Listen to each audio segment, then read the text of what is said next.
Querida e querida, com muita alegria nós estamos de volta aí na sua casa. Obrigado pelo carinho de nos receber na sua casa, no seu televisor. Amado e amada, é o programa Você Pode Ser Feliz, da Rede Século XXI. Eu, Henrique, com muito carinho, levando esse programa com alegria, com vitória, para que sejamos cada vez mais vitoriosos em tudo. Precisamos buscar a força da alegria que vem do Espírito Santo.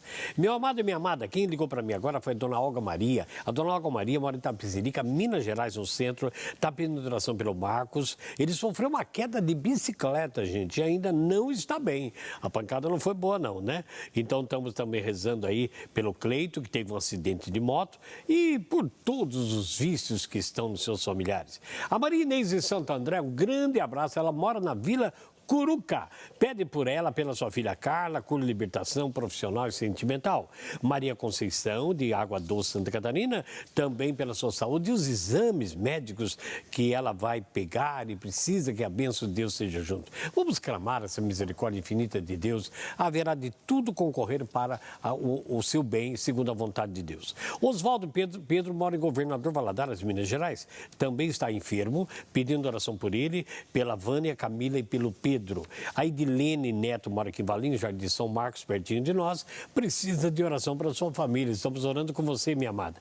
A Ione Riquelme Cássia mora em Poços de Caldas, Minas Gerais. Pede pela Ione e o Adriano, pelo seu matrimônio, seu casamento, pela Maria Fernanda e também todos os seus familiares. Maria Aparecida mora em Alegre, no Espírito Santo. Um grande abraço. Problema de vida financeira que não está bem para muita gente. E nós estamos entrando numa fase, gente, até o final do ano, que precisamos pedir a mão de Deus sobre a nossa família, cuidado, porque a situação não está boa. Pede a libertação do mundo inteiro e por várias pessoas e por nós da Século XXI. Muito obrigado. A diva Aparecida de Casabranca está pedindo por ela, pela sua família, saúde e proteção. Vamos rezar, né, dívida? Sabemos que temos que estar com o nosso coração dentro do coração amado de Jesus. A Mira mora em Jaguariúna, pede cura e libertação por ela e sua família e precisa de uma graça para aumentar a fé. Josefa de Macugé, deve ser Pernambuco, também precisa de a bênção de Deus e a libertação de tantos problemas no seu casamento. Terezinha de Fátima de Viçosa, Minas Gerais, manda um abraço muito grande para mim, muito obrigado, que está se identificando com o que a gente está falando e que Deus abençoe você e sua família. Quero lembrar que todas as pessoas que estão aqui, os que estão se associando também, vão participar do sorteio deste lindo livro aí, Conversa de Homem para Homem, aproveitando o mês de agosto, que é o mês, temos a Semana da Família, para poder o homem cabeça, provedor da família. Não é mais porque a mulher não, mas ele, considerado por Deus, é a cabeça da família para poder realmente entender o que é o nosso papel. E eu quero cumprimentar aqui a minha querida irmã consagrada na comunidade do nosso time, Érica Vanessa. Bom dia, paz, alegria de Jesus. Fique sentadinha, seja bem-vinda mais uma vez. Bom dia. Pode ficar à vontade de cumprimentar todo mundo por aí. Bom dia a todos aqueles que estão nos acompanhando pelo programa Você Pode Ser Feliz. Nesta segunda-feira, primeira segunda-feira desse novo mês de agosto, mês abençoado pelo Senhor. Que bom que nós podemos estar aqui mais uma vez nessa segunda, podendo partilhar juntos para sermos cada vez mais felizes conforme a vontade do Senhor para nós. Amém. E eu estava dizendo, Érica, que o tema de hoje é o papel do homem na família. Depois nós vamos ter outros programas que a gente vai falar da mulher e dos filhos e tal. Mas eu estava lembrando aqui que quando o homem teve essa conversa de Deus dar nome a todos os animais que ele havia criado, ele sai então chamando tigre, elefante, elefoa, ele vai dando cachorra, de repente ele percebe que toda criatura que Deus deu para ele reinar tinha uma fêmea e que ele não tinha. Ele deve ter ficado meio batidinho, né? Porque no capítulo 2 de Gênesis, versículo 18, Deus viu que não era bom que o homem ficasse só. Ele reconheceu que ele não tinha uma ajuda, ele não tinha uma fêmea. E Deus, então, faz a mulher. Muito bem. Qual é o papel do homem na família? Depois do pecado original, depois da desobediência, da autossuficiência do homem, e a mulher que passou o limite, né? Deus fez a mulher e a mulher que passou o limite que Deus havia dado. A situação ficou terrível. O homem teria que trabalhar para poder comer, sobreviver com o suor do seu corpo, do seu rosto. Ele era o provedor e a mulher seria a coadjutora. Ora, quando nós vamos então avançando já no nosso tempo, na carta que Paulo escreve à comunidade de Éfeso, ele diz no capítulo 5, no versículo 22, algo assim: que as mulheres sejam submissas aos seus maridos como ao Senhor, pois o marido é o chefe da mulher, como Cristo é o chefe da igreja, do seu corpo, da qual ele é Salvador. Algumas pessoas, Érica, pegam essa palavra, que a mulher seja submissa e acham que ela tem que ser escrava. Não é isso. O que você entende como mulher? Acaba distorcendo até o sentido do que o próprio Senhor quis falar através de Paulo quando ele escreve essa carta, né? Como se fosse algo que tira realmente o valor, que desvaloriza, e não é nada disso. Eu aprendi muito bem nesses anos de comunidade, né? A partir das formações, comunidade, muitas coisas você, como fundador, nos ensinando e nos formando, o papel fundamental que tem cada um dos dois, tanto do homem quanto da mulher, na família. Mas é necessário que a gente compreenda de que cada um tem o seu papel e vivendo bem o seu papel vai ser essa grande fortaleza que precisa ser a família. E o papel do homem, né, ele tem realmente esse papel de estar sendo o cabeça, de estar sendo aquele que é realmente o escolhido de Deus, a quem o Senhor fala, a quem o Senhor conduz. E, do mesmo modo, não tem tirado o valor do papel da mulher. Ao contrário, juntos podem fazer muitas coisas. Muito bem. Então, o que nós estamos vendo aqui? Essa submissão da mulher não quer que ela seja inferior, seja escrava, não é isso. É pela autoridade que Deus foi colocado no homem. Porque vai dizer no versículo 25 do capítulo 5 de Efésios: maridos, amai vossas mulheres como Cristo amou a igreja e se entregou por ela, para santificar, purificando e tal, para apresentá-la toda gloriosa, sem mácula, sem ruga, sem defeito, santa e irrepreensível. É o papel do homem, então, quando ele casa, quando ele tem a mulher. O que nós notamos? É que muitos homens, amando as suas esposas, as mulheres que Deus colocou, deveríamos de pensar que, apesar de toda a divergência que há de temperamento, de gosto, de ideias, nós temos que lutar como provedores, como vimos agora há pouco no BT de São José, a proteção para poder apresentar. Essa é a incumbência. Deus nos deu uma ajuda adequada, alguém que seria a nossa parceira, talvez até a nossa sabedoria, porque nós homens, às vezes, precisamos da opinião da mulher sobre algo que nós realmente, por nossa limitação masculina, não temos muitas vezes. Ora, o que nós temos visto então? Homens que casam, que geram filhos e depois partem para a agressão. Agride os filhos, agride a mulher. Por que foi criada a Lei Maria da Penha, né? Por que, Érica? Por causa das várias agressões domésticas, né, por parte de homens para com as mulheres. Agressões físicas, sim, morte, né? Que questão de matar algumas das suas esposas. Ora, Benito de Paula, ele tinha uma música que ele dizia assim, né? Eu acho tão interessante que essa música tem muito a ver com tudo que nós estamos vivendo. Tem um refrão que diz assim: acaba a valentia de um homem quando a mulher que ele ama vai embora. Ele agrediu tanto, aqui quem manda sou eu que sou bravo, eu que dou murro na mesa e tal. Daí, quando chega um ponto que a mulher não aguenta mais a sessão de pancadaria, de agressões verbais, morais, que ela chega a um ponto e diz: eu vou embora. Eu não aguento mais essa vida. Para preservar até a sua vida, a sua liberdade, os seus filhos, a valentia do homem cai. O que acontece naquele homem? Ele começa então a se autoagredir, ele não aceita a separação, ele pede perdão, ela volta, ele faz tudo de novo. Ele não muda. Em vez de ser o provedor, ele é o agressor da sua companheira, que Deus permitiu que tivesse ao lado. E tem outra parte da música que diz assim: então, o mais valente dos homens chora. Né? Porque daí a gente vai perceber a nossa limitação humana masculina, que nós somos os tais, mas quando vem a sensação de perda daquela pessoa, a gente desanda, a gente cai como uma muralha. E o que é pior, aí muitos homens vão beber, vão se autoagredir, caem na vida, viram numa vida prostituída, justamente em busca de preencher vazios, e acaba se viciando e morrendo. Por quê? Porque falta algo que foi arrancado pela sua falta, vamos dizer, de sabedoria, se não ignorância, de perceber que podemos discutir, é claro, homem e mulher se discute como se discute amigos, irmãos, mas não há agressões, né? Porque eu tenho que preservar alguém que Deus colocou ao meu lado. Então, o que acontece? Maridos, amai vossas esposas. O que significa isso?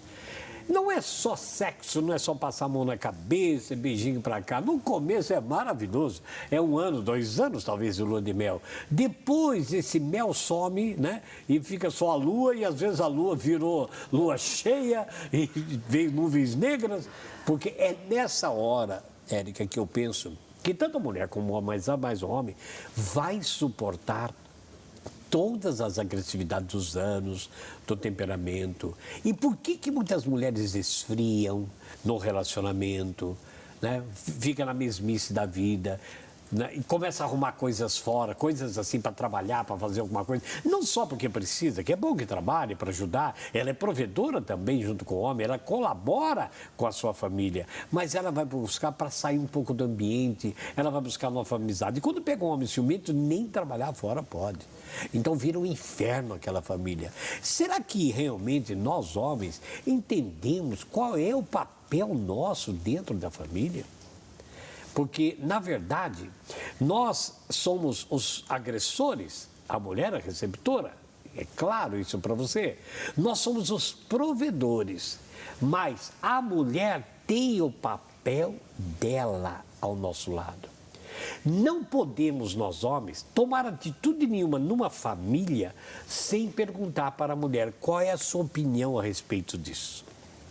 Porque muitos lares caíram porque não ouvimos a sabedoria que Deus deu a muitas mulheres, por mais simples que elas sejam. Elas têm uma perspicácia diferente de nós. Elas conseguem fazer isso. E o homem não entende. Então ele agride. Ele descarrega talvez a falta de amor de mãe, talvez tudo que ele passou com a mãe, figura de mãe, com irmãs, né? Por pai que bateu na sua mãe. Ele acaba entrando nessa e transfere isso para a esposa, às vezes para filhas. Agressões, principalmente a esposa, né? Ele se torna o agressor agora físico, e daí quando ele perde a sensibilidade, ele começa a cobrar e acaba perdendo a pessoa. Daí desanda aquela grande muralha que é o homem, ele chora, porque nós homens somos mais carentes que as mulheres. Então o homem precisa entender o seu papel na família: pai, esposo, amante, amigo, né? Provedor. Aquele que está sempre fiel, o guerreiro que protege como São José, quando vem atribulações do desemprego de filhos, de problemas com filhos, com drogas, de problemas de relacionamento entre eles, ele tem que ser aquele, não o acusador, mas o protetor, aquele que consegue, com a sabedoria da mulher, que é a ajuda providencial de Deus, os dois conseguem manter a família. Mas se o homem não entender o seu papel, é um caos. Henrique, eu ouvindo você dizer, é triste quando esse papel ele acaba sendo desvirtuado, quando ele não é assumido realmente pelo homem. Porque se, por um lado, o homem, pelo seu próprio porte físico, já tem mais força e, às vezes, usa dessa força, tanto verbal quanto física, para agredir a mulher, existe também aqueles homens que, muitas das vezes, se omitem, né? Não vivem o seu papel. A maioria talvez tenha esse papel, às vezes, de agredir, de usar da força. Mas existem muitos também... Mas tem uma agressão silenciosa também de omissão. De omissão. É uma agressão. Né? Daqueles que se omitem. Transferir o seu papel de pai, fala com a sua mãe. É. Sua mãe que resolve, ela que sabe. Ou então culpa ela. Tá vendo o que você fez? E, quer dizer, não deixa de ser uma forma de agressão. E muitos filhos não tiveram, assim, a identificação, essa ressonância masculina. Perderam isso. Não sei nem se isso afeta alguma tendência feminina em alguns meninos. Porque hoje nós vivemos numa sociedade... Parteiras, médicas que cuidam das crianças, né? Professoras da escola, a guarda da creche são femininas. A figura masculina gira em torno do menino. E quando o pai é ausente, quando o pai transfere o seu papel de homem para a mulher, ele também está agredindo. Aí ele acaba sendo omisso no papel de pai, no papel de esposo e acaba muitas vezes se frustrando. Por quê? Porque não vê que aquilo que realmente ele é e nasceu para ser dentro daquela família, ele não está sendo. E o pior, Érica, ele vai cobrar a esposa que aquilo que está acontecendo é culpa dela. Você que deu ganja, você que permitiu, você que não olhou, Não é? Veja o que você fez, está vendo? Agora se vira. Quer dizer, não o encontrando, por mais simples que o homem seja, o seu papel de provedor, tendo na mulher a companheira adequada para decidir finanças, se muda de casa ou não, se muda de emprego ou não. Ele não participa, não deixa participar. Eu tomo conta sozinho. Quem que resolve sou eu. Quer saber mais do que eu? Daí, na hora que perde a afetividade, há um distanciamento, ele desanda. Por isso que aquela música que eu falei do Benito de Paula é muito... o mais valente dos homens, quando perde a mulher que ele ama, ele chora, ele cai. Então, se não souber ter essa ressonância de amor, de parceria, né? De amor, é claro que vai desandar. E daí a família está nesse estado porque cada um está assumindo o papel do outro. É. Não é? Isso mesmo. Eu queria fazer uma pergunta para você nos minutos finais desse bloco. Você tem mais uma irmã, são duas filhas, né? Isso mesmo. Claro, você não é casada, mas você não pode falar do seu marido. Mas o que você traz de quando você percebeu? Será que você, Érica, percebeu alguma omissão, transferência, o jeito do seu pai, o que ele fazia com a sua mãe e vocês observando isso? Assim, eu me recordo, né, na minha infância, na juventude, na adolescência, de muitos momentos assim em que o meu pai, né, minha mãe é mais pequena, mais pequenininha. Mais frágil. E o meu pai mais alto, mais grande, mais forte. E ele tem um temperamento também muito assim. É assim, dessa forma, tem que ser desse jeito. Então, eu me recordo de muitas situações em que a última palavra sempre é a dele, de que a vontade tem que ser feita é a dele. E muitas vezes, isso não de uma forma dócil a ser transmitida, mas de uma forma agressiva, de uma forma brava, exigente. de uma forma dura, né? E isso fez com que realmente o papel de pai, ao meu ponto de vista e ao ponto de vista da minha irmã, fosse de uma pessoa que não é pai, aquele pai que acolhe, que ama, que cuida, mas aquele pai que manda. Você tem, assim, um período, né, que você chegou a ter medo do pai? Muitas vezes, né? Ele vai chegar. O pai vai chegar, então não chora. O pai vai chegar, então não pode falar isso. Então, eu comecei a criar essa referência em relação ao meu pai disso. E um pouco também pela própria forma com que minha mãe foi transmitindo também. Não por culpa dela, mas porque pela situação. Ela também tinha como referência um marido que era um marido que... Entre aspas, agressor. Isso. Né? Então, ao longo até da minha adolescência, até começar a compreender muitas das coisas, foi essa forma com que eu vi a posição de pai e de esposo também por parte dele. Percebe você que está em casa? Então não afetou só a mãe, não afeta só a mulher, mas reflete imediatamente nos filhos. Por isso tem medo do pai, por isso omitem, mentem, se escondem, porque há uma situação. E a própria mulher, a mãe, acaba passando para os filhos essa imagem, porque ela sofre. E daí, como é que fica a família? É um caos tremendo. Dá para reverter esse quadro? Claro que dá. Pelo perdão, pela mudança, principalmente de nós, de uma conversão. Não importa a idade que chegamos, mudar as nossas atitudes para terminar nosso tempo aqui na Terra muito bem. Amado e amada, nós vamos para mais um intervalinho. Voltaremos depois para fazer a oração com você, para falarmos coisas importantes para você que é nosso telespectador, nosso irmão, nossa irmã. Não sai daí, volto já.